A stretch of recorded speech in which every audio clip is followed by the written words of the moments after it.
परम वंदनीय माँ शारदे विद्या के अधिष्ठात्री विभागदात्री माँ सरस्वती को मैं नमन करता हूँ। तो विद्यार्थियों, आज हमारा विषय क्या है कि जेक बोर्ड एग्जामिनेशन 2024, यानी कि जो जेक बोर्ड की एग्जाम होने वाली 2024 की है ना, 10वीं बोर्ड की। तो उसमें क्या है, विज्ञान का विषय है ना।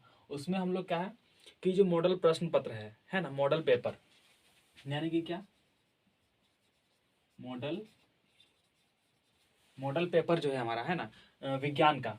तो विज्ञान का मॉडल पेपर है, उसमें क्या बहुविकल्प प्रश्न है 30, उसके सारे उत्तर तो दिए हुए हैं है ना, मॉडल पेपर में ही। और जो अति लघु उत्तरीय प्रश्न है ना, 2 अंक के। तो क्या है कि कुल क्या है, दिए गए 8 प्रश्न है कुल है ना हमारे, और क्या है 2 अंक के हैं, तो 2 × 6 = 12, यानी कि 6 हमको हल करने हैं। तो ये है। तो हमारा पहला क्वेश्चन क्या है कि उत्तल दर्पण का उपयोग हम वाहनों के पक्ष दृश्य दर्पण के रूप में क्यों करते हैं, है ना। आसान सा प्रश्न है। तो उसका उत्तर हम लेकर आए हैं क्या, कि उत्तल दर्पण वस्तुओं का सीधा प्रतिबिंब बनाता है तथा इसका दृष्टि क्षेत्र विस्तृत होता है ना, जिससे ड्राइवर को अपने पीछे से आ रही वाहनों की दिशा दशा की जानकारी आसानी से मिल जाती है और ड्राइवर वाहनों को सुचारू रूप से चला पाता है। इसीलिए उत्तल दर्पण का उपयोग पक्ष दृश्य दर्पण के रूप में किया जाता है। तो ये हमारा पहला प्रश्न था, उसका उत्तर है ना। तो सेकंड प्रश्न की ओर चलते हैं। तो सेकंड प्रश्न क्या है हमारा, कि लेंस की क्षमता को परिभाषित करें और इसका एसआई मात्रक ज्ञात करें, है ना। ये हमारा सेकंड प्रश्न है। तो अगला दूसरा का उत्तर क्या होगा, कि लेंस द्वारा आपतित किरण की दिशा को मोड़ने की क्षमता को ही लेंस की क्षमता कहते हैं। अर्थात आपतित किरण के मार्ग में उत्पन्न जो विचलन होता है वो लेंस की क्षमता कहलाती है ना। तो लेंस की क्षमता का ऐसा ही मात्रक क्या है, डायोप्टर, जिसको हम लोग डी से या फिर पर मीटर। तत्पश्चात हमारा अगला प्रश्न क्या है कि दिए गए चित्र में कौन अभिक्रिया हो रही है, अभिक्रिया का समीकरण लिखें, है ना। तो देखिए इसमें एक सूर्य का किरण आ रहा है और प्लेट में रखा हुआ है AgCl, है ना। तो चलिए इसको हल करते हैं, इसका उत्तर देखते हैं। तो नेक्स्ट थर्ड क्या है, तीसरा का उत्तर क्या है, कि क्या है, ये वियोजन अभिक्रिया है ना। 2AgCl है, प्रकाश ऊर्जा के कारण टूट रहा है 2Ag + Cl2 में। तो ये टूट रहा है तो क्या वियोजन है ना, विखंडित हो रहा है, वियोजन अभिक्रिया है। तो अगला प्रश्न है, दो तत्वों के नाम लिखिए जिसकी बाहरी कोश पूर्ण हो, यानी कि जो कोश होते हैं KLM, है ना। तो अंतिम जिसमें आता है उसमें पूर्ण हो, जीरो हो। तो चलिए इसका उत्तर देखते हैं। नेक्स्ट क्या है, चौथा का उत्तर, फर्स्ट है हीलियम, है ना। जिसका परमाणु संख्या 2 होता है, अंतिम कक्षा में ही 2 होता है इसका, है ना। के जो होता है घर, उसमें नियॉन का परमाणु संख्या क्या होता है, 10। तो के है, एल है, तो इसमें 2, इसमें 8, ये फुल हो गया। और एक हम लोग एक्स्ट्रा में याद करने के लिए बस लेते हैं कि आर्गन क्या हो जाएगा, इसका परमाणु संख्या हो गया 18, KLM, इसमें 2, 8, 8, फुल हो गया, पूर्ण हो गया, है ना। तो चलते हैं नेक्स्ट क्वेश्चन की ओर। तो विद्यार्थियों अगला प्रश्न क्या है कि एक छात्र को अंतिम पंक्ति में बैठकर ब्लैक बोर्ड पढ़ने में कठिनाई होती है, तो बच्चा किस दोष से पीड़ित हो सकता है और इसे कैसे ठीक किया जा सकता है, दोनों लिखे हैं ना। तो चलिए इसका उत्तर देखते हैं।